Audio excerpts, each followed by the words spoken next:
Ai njeri që ka në dorë me fol, për shembull hoxhallar që duhet me kenë elita e besimtarëve, që duhet mi orientu, mi drejtu edhe me kenë udhëheci tyne, jo vetëm shpirtënor, por edhe në jetën e kësaj bote, domethënë mi orientu në veprimet e tyne.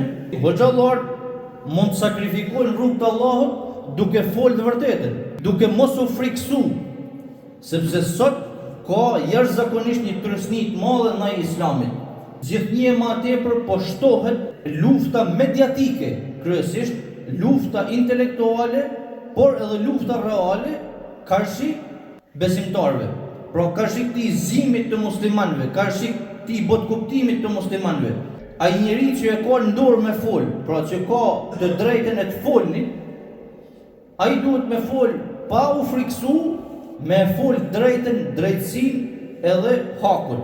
Kjo është sakrificë në rrugt të Allahut, sepse kjo mund të binë edhe pasoja.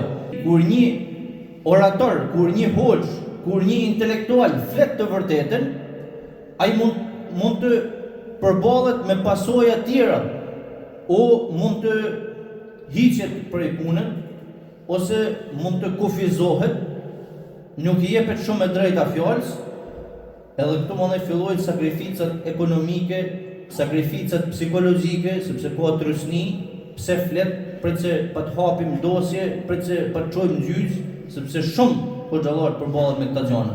Dhe këtu e përmend si konkretisht pra se çfarë është sakrifica në rrugt të Allahut.